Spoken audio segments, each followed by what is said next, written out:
Humanity always believed the Council was its greatest protector for almost 100 years. The Galactic Council spoke with calm voices and promised peace. They told humanity that the stars were dangerous, that alien empires were violent, and that humans were still too young, too emotional, too weak to face the real galaxy. The Council said they were helping Earth by keeping it safe and hidden. Most humans believed them. From Earth, the sky looked peaceful. Trade ships passed through controlled routes. Human colonies stayed small and quiet. The Council's laws were strict, but they were explained as necessary. Humanity followed the rules because they trusted the words spoken in shining halls far away. But the Council lied. The truth did not come slowly. It came like a blade dot. It started near the edge of human space, at a mining colony called Haven 12. The colony was small, built on a rocky moon with deep metal veins. 2,000 humans lived there. Families, workers, engineers. No weapons, no military ships. The Council had forbidden humans from building them. One quiet cycle, unknown ships appeared. They were fast, sharp, and black. They did not answer human calls. They did not show Council codes. They attacked without warning. Mining stations were destroyed first, then homes, then life support systems. The humans tried to escape. They never had a chance. By the time the attack ended, Haven 12 was silent. 2,000 lives erased in less than an hour. When the news reached Earth, people waited for the Council to respond. They believed justice would come. They believed protection would follow. Instead, the Council spoke softly. They said Haven 12 was a tragic misunderstanding. They said the attackers were an unknown force. They said humanity must remain calm. They said no action would be taken. That was the first crack. Admiral Elias Verne stood alone in a dark command room on Earth's orbital station. He was one of the few human officers allowed to hold a rank, though his authority was mostly symbolic. His hands were shaking as he watched the recorded data from Haven-12. Children running, doors failing, silent screams and vacuum. The Council's message played again on a nearby screen. Calm, cold, empty. Elias understood something in that moment that many others did not yet see. The Council was not afraid of the attackers. The Council was afraid of humans. Days later, the second truth was revealed. A human science ship operating under Council orders detected encrypted transmissions between Council worlds and an alien empire known as the Corlith Dominion. The messages were not peaceful. They were agreements. The Council had promised the Corlith free access to outer human colonies. In return, the Dominion agreed not to attack core Council species. Humanity was not protected. Humanity was traded. When this information reached Earth, it spread like fire. The Council tried to silence it. They blocked networks. They sent warnings. They declared the data false. But it was too late. For the first time in decades, Earth was not quiet. Crowds filled the cities. Screens showed the truth again and again. The faces of lost families from Haven 12 became symbols of betrayal. People who had trusted the Council now felt something stronger than fear. They felt fury. In hidden facilities across Earth and its colonies, old projects were awakened. Designs once rejected by the Council were pulled from storage. Engineers who had followed rules their whole lives now broke them without regret. Humanity did not ask permission. They worked day and night. Factories changed purpose. Civilian ships were reinforced. Mining lasers became weapons. Communication systems were rebuilt to avoid Council control. The Council noticed too late. They sent a formal warning to Earth. They demanded humanity stop all unauthorized military development. They reminded humans of their place in the galaxy. The message ended with a threat. Earth replied with silence. Then something unexpected happened. A human fleet appeared near the ruins of Haven 12. The ships were not elegant like Council vessels. They were heavy, rough, and powerful. Armor covered their hulls. Their engines burned bright and loud. Each ship carried a simple symbol, Earth. The Corlith Dominion fleet was already there, preparing to harvest what was left of the colony. They did not expect resistance. The human ships did not hesitate. They attacked. Human weapons were different. They were direct, brutal, effective. Corlith shields failed under constant pressure. Human ships took damage, but they did not retreat. They moved closer. They hit harder. When the battle ended, the Corlith fleet was gone. Destroyed. For the first time, a human force had won a space battle without permission, without Council support, and without mercy. Across the galaxy, sensors recorded the event. The Council watched in shock.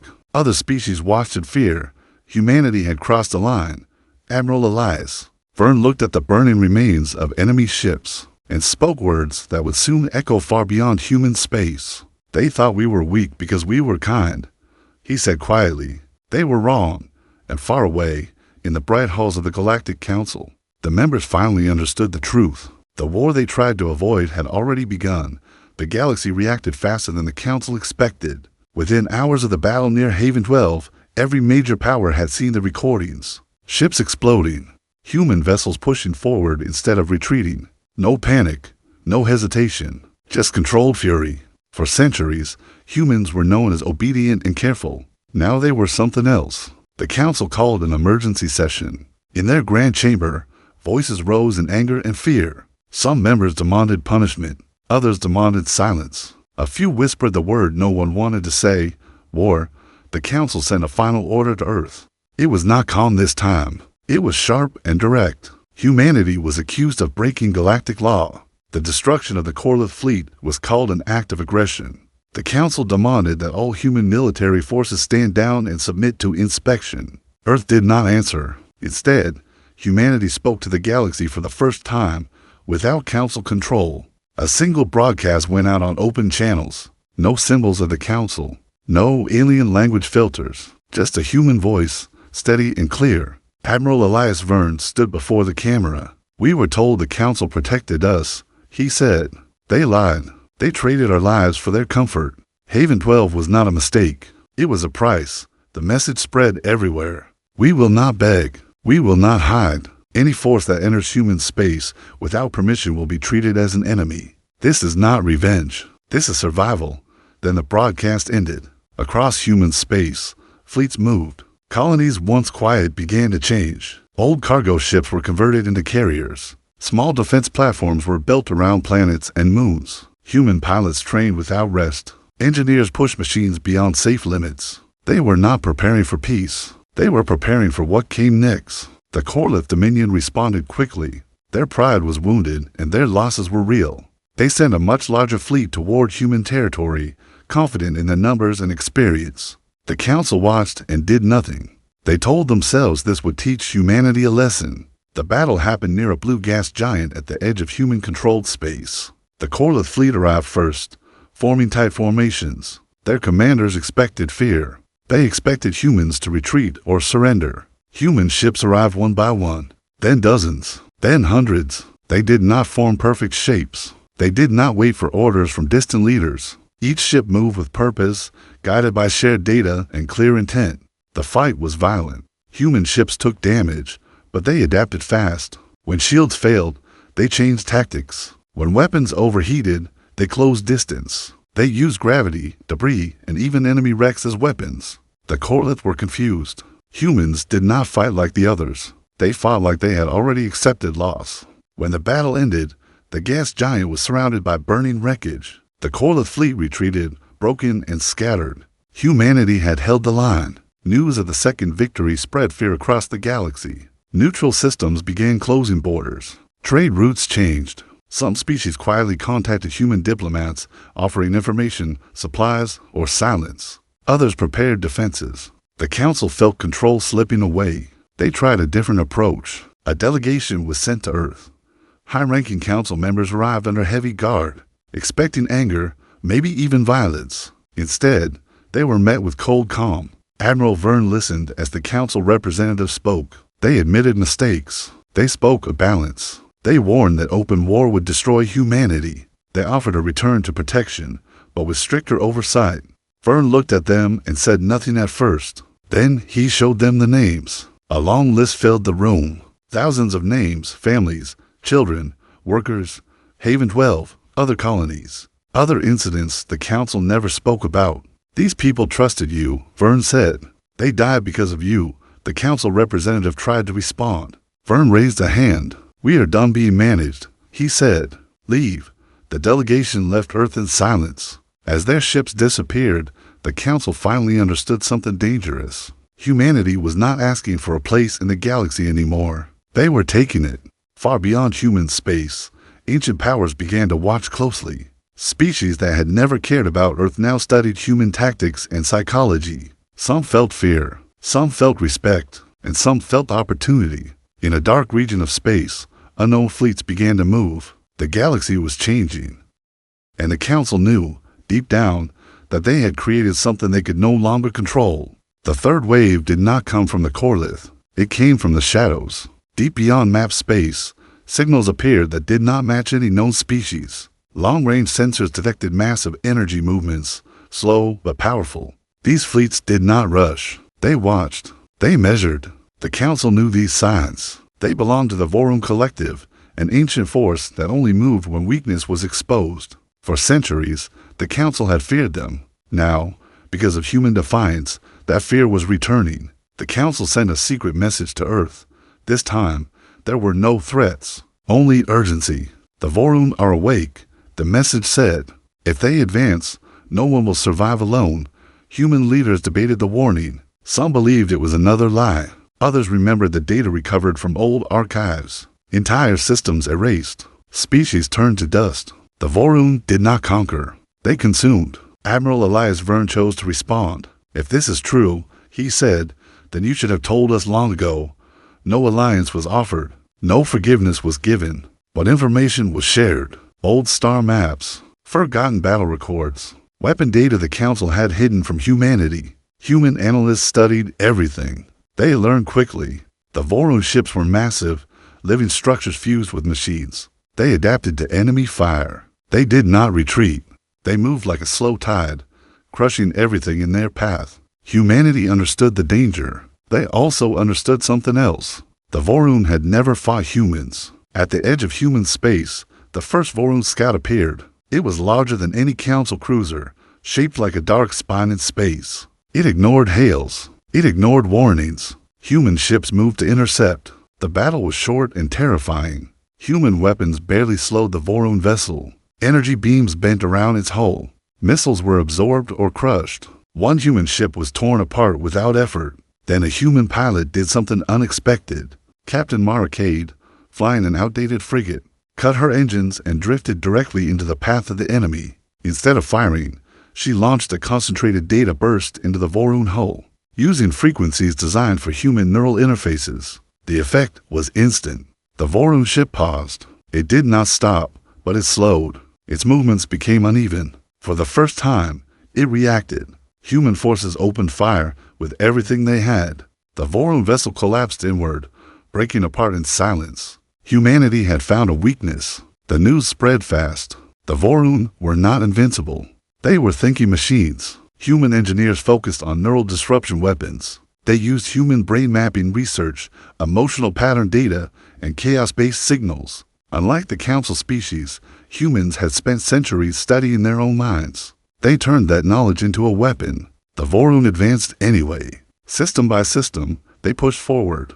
But now, every encounter cost them. Human fleets adapted faster than the enemy could evolve. Where one tactic failed, humans changed it within minutes. The Council watched in disbelief. No species had ever matched the Vorum like this. Some Council members suggested surrender. Others suggested fleeing. A few, quietly, suggested letting humans fight alone and hoping they would weaken both sides. Humanity noticed the hesitation. Admiral Verne sent another broadcast. "We are not fighting just for Earth," he said.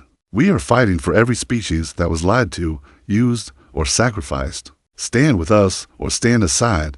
Several smaller species answered. They sent ships, supplies, intelligence. A true coalition began to form, not under the Council, but beside humanity. The Vorum reached a heavily populated system next. Billions of lives were at risk. Humanity did not wait. Every available ship jumped in. The battle was the largest the galaxy had ever seen. Space burned. Human ships broke formation again and again, adapting in real time. Pilots shared emotional data through neural links, pushing coordination beyond logic. Fear, anger, determination, everything became fuel. The Vorum were slowed, then pushed back, but the cost was heavy. Thousands of human ships were lost. When the battle ended, the system was saved, but humanity felt the weight of the war. Victory no longer felt clean. Admiral Verne stood before the damaged fleet and spoke softly. "This is what the Council never understood," he said. "We endure, and somewhere deep in Vorum space, something ancient and aware began to focus its attention on humanity. not with hunger, but with respect. The Voron changed their strategy. They no longer advanced in slow, massive waves. Instead, they split into smaller, faster groups. These new fleets struck human supply lines, communication hubs, and newly allied worlds. The attacks were precise and silent. Humanity felt the pressure. Resources became harder to move. Repairs took longer. Some allied species began to doubt. Fear returned. Quietly, into places where hope had just begun to grow, the Council saw an opening. They announced a new proposal across the galaxy, a return to centralized control, full authority to the Council in exchange for protection from the Voron. Humanity would be placed under permanent military restriction. Many species listened. Admiral Elias. Vern watched the broadcast without emotion. He knew the Council's pattern. They did not fight threats. They managed them. Human command responded in a different way. Instead of defending every point, humanity pulled back from several outer systems. To the galaxy, it looked like weakness. The Voron followed, confident they were winning. They were wrong. Human forces lured Voron fleets into regions of unstable space near collapsed stars and gravity storms. There, human ships did something no Council species would ever allow. They took risks. Pilots pushed engines beyond safe limits. Ships used gravity slings that should have torn them apart. Some vessels did not survive the maneuvers, but the Voron suffered more. Their living structures could not adapt fast enough to chaos. Neural disruption weapons overloaded their internal networks. Entire Voron groups went silent, drifting as lifeless husks. For the first time, the Voron began to hesitate. Humanity pressed harder. At the same time, something else changed. Human soldiers started to show signs of mental strain. Neural links, constant combat, and emotional sharing created deep bonds, but also deep scars. Loss was felt by many at once. Human leaders noticed.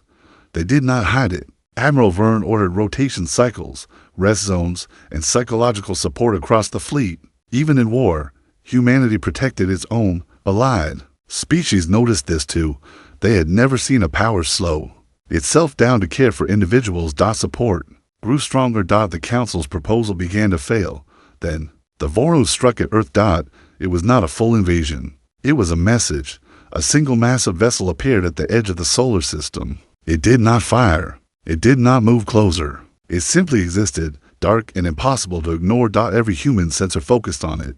Inside the ship, something reached out. Human neural systems felt it at once. A presence. Cold, curious, ancient. It spoke without words. You are different. Human command nearly shut down all neural links. But Admiral Vern stopped them. Let us see us, he said. The presence pressed deeper. It tasted human fear, rage, grief, and hope. It touched memories of Haven 12, of burning fleets, of sacrifice. It paused. You protect weakness. You fight without order. You adapt through emotion. For the first time, humanity understood. The Voron were not just machines. They were searching. The presence withdrew, leaving the ship still and silent. Days passed.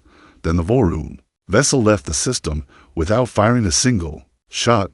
The galaxy was shaken. The Council did not know how to respond. Humanity did. Another broadcast went out.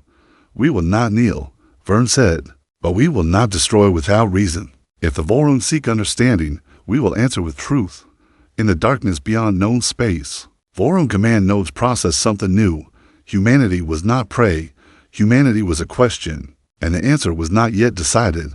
The Voron did not attack for a long time. Weeks passed, then months. Across the galaxy, the silence felt heavier than war. Trade slowed. Fleets stayed on alert. Every species waited for the next disaster. Humanity used the time. Shipyards expanded near Earth and allied worlds. New human vessels were built faster than ever before, not larger, but smarter. Crews were trained to think independently, to make decisions without waiting for orders. Mistakes were studied, not punished. The Council watched this growth with fear. They had ruled through control and delay. Humanity ruled through trust and speed. Then the Voron returned, not with weapons. A single Voron ship entered neutral space and stopped. It transmitted a request, not a threat.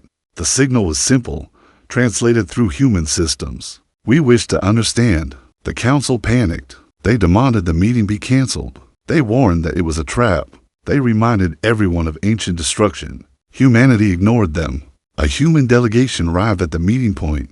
No heavy weapons, no hidden fleets nearby, just one human ship carrying diplomats, scientists, and Admiral Elias Verne. The Vorun ship opened. Inside was not a throne or command center. It was a vast neural chamber, alive with slow pulses of light.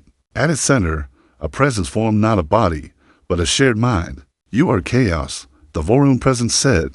But you survived chaos. Verne answered calmly. We live inside it.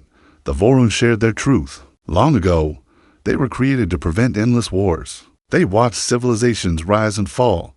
When conflict reached a certain level, they erased it completely.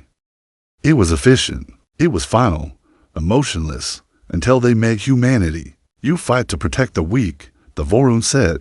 You adapt faster than logic predicts. Your emotions are not flaws. They are engines. Human scientists listened in silence. The Vorun made an offer. Join us. Guide us. Help us change our purpose. The galaxy held its breath. The council reacted with rage. They declared the meeting illegal. They accused humanity of treason. They ordered allied fleets to prepare for action against Earth, but many species refused. They had seen humans fight. They had seen humans care. They had seen humans tell the truth. Humanity declined the Vorun offer of control. We will not guide you from above, Verne said. We will walk beside you, or not at all. The Vorun considered this. Then they agreed. A limited alliance was formed. Information was shared. The Vorun began withdrawing from occupied systems. They did not apologize, but they stopped. The council realized what was happening too late. Their power was ending. In a desperate move, the council activated an ancient defense system hidden near the galactic core, a weapon designed to wipe entire regions of space clean. If they could not rule the galaxy, they would reset it.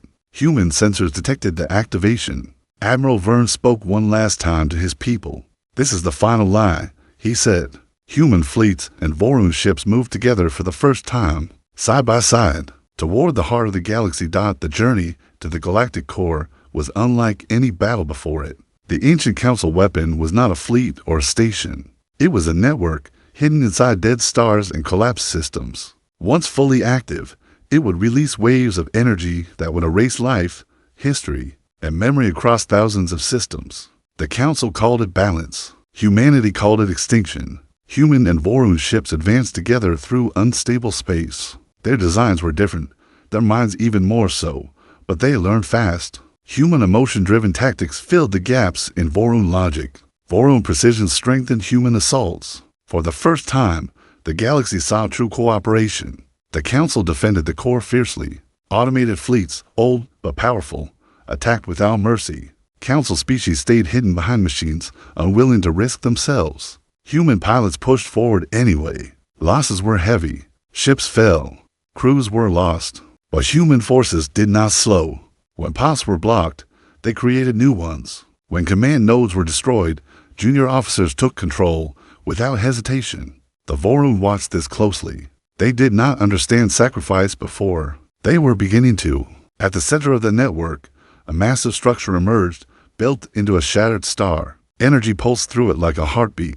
The final activation countdown had begun. Human command realized the truth. The weapon could not be disabled from the outside. Someone had to go in. Admiral Elias Verne volunteered. So did dozens of others. The decision was not made by rank. It was made by choice. A small task force entered the structure. Inside, gravity twisted and time felt uneven. Defense systems attacked from every direction. Human soldiers moved forward anyway, protecting each other with absolute trust. Verne reached the core chamber. The council's highest leaders were there, connected directly to the system. They looked small, fragile, terrified.